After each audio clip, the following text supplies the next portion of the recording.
कर्मचारियों और पेंशनरों के लिए सीएम जयराम की बड़ी घोषणा, पुलिस कांस्टेबलों को भी दिया तोहफा। सांसद प्रतिभा सिंह बोली, रेलवे और पर्यटन का मुद्दा रहेगा प्राथमिकता में शामिल। अनियंत्रित होकर सड़क किनारे दुकान से टकराई एचआरटीसी बस, चालक समेत 18 यात्री घायल। अब खबरें विस्तार से।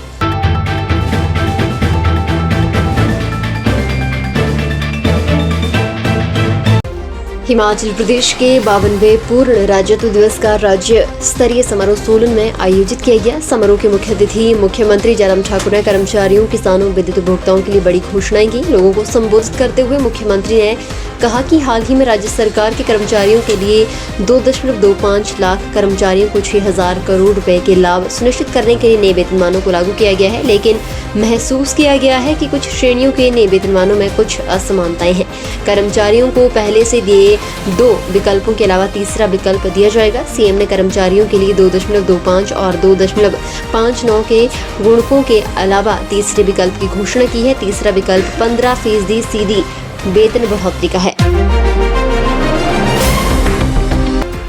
हिमाचल प्रदेश के कांगड़ा जिले के उपमंडल ज्वाली के अंतर्गत आते क्षेत्र डसोली की प्रियंका ने नॉर्सेट ऑल इंडिया लेवल की परीक्षा उत्तीर्ण कर क्षेत्र का नाम चमकाया है। बेहतरीन रैंक के आधार पर प्रियंका ने 12 जनवरी को एम्स कोलकाता में नर्सिंग अधिकारी के पद पर अपनी सेवाएं देनी शुरू कर दी हैं। सांसद प्रतिभा सिंह ने कहा, वे अपने संसदीय क्षेत्र के लोगों की समस्याओं को सुनने के बाद उनकी मांग के अनुरूप मुद्दे संसद में उठाएंगी। पत्रकारों से बातचीत के दौरान प्रतिभा सिंह ने कहा कि वे चुनाव जीतने के बाद लोगों के बीच जाकर उनकी समस्याओं को सुन रही हैं। वहीं पर सांसद निधि के आवंटन को लेकर खाका तैयार कर रही है, जिसके चलते मंडी संसदीय क्षेत्र के सभी 17 विधानसभा क्षेत्रों में सांसद निधि का बराबर बंटवारा कर सकूं। इस बार का चुनाव बहुत ही कठिन चुनाव था। एक और केंद्र की मोदी सरकार और प्रदेश की भाजपा सरकार के अलावा मुख्यमंत्री जयराम ठाकुर मंडी जिला से संबंध रखते हैं। उन्होंने मेरी मंडी का नारा देकर क्षेत्रवाद को बढ़ावा देने की कोशिश की। इससे पूर्व मंडी संसदीय क्षेत्र से कांग्रेस का प्रत्याशी 4.25 लाख मतों से पराजित हुआ था। पूर्व में सांसद रहते हुए भी मैंने मंडी संसदीय क्षेत्र की आवाज उठाई है।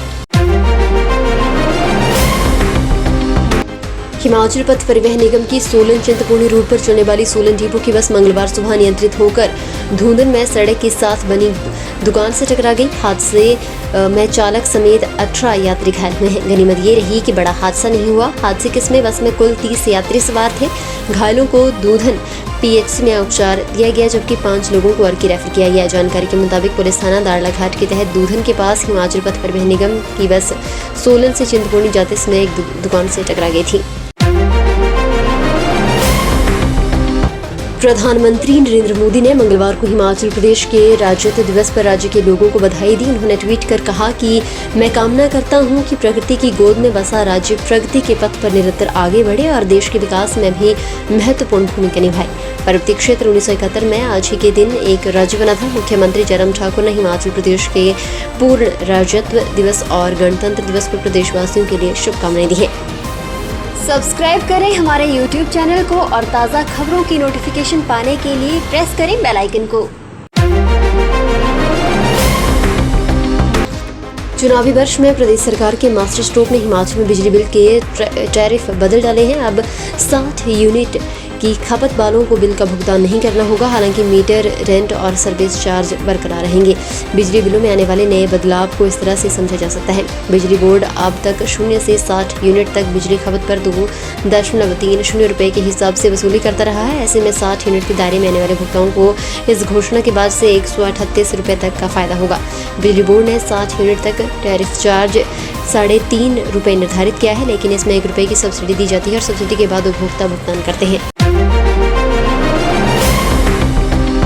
नगरोटा सूरिया में मंगलवार को ज्वाली थाना के प्रभारी सुरेंद्र कुमार के नेतृत्व में पुलिस ने शराब के ठेकों पर बोतल पर लगे कंपनी के लेवल और शराब की चेकिंग की। इस दौरान नगरोटा सूरिया पुलिस चौकी के प्रभारी सुरेंद्र कुमार राणा भी साथ रहे। गौरतलब है कि जहरीली शराब कांड के चलते सरकार ने पूरी तरह से शिकंजा कसा हुआ है और अब हर जगह पुलिस द्वारा शराब ठेकों और बियर बार पर चेकिंग की जा रही है, ताकि किसी प्रकार की कोई मिलावटी शराब या अन्य कोई ऐसी गलत कंपनी की बिना लेवल मिलावटी शराब न हो। पुलिस द्वारा ठेके पर रखे सभी लेवल सहित शराब की चेकिंग की गई। इसके अलावा पुलिस ने यातायात के नियमों का भी विशेष चेकिंग की और 15 लोगों के चालान भी किए। उनसे 7500 रुपए जुर्माना वसूला गया।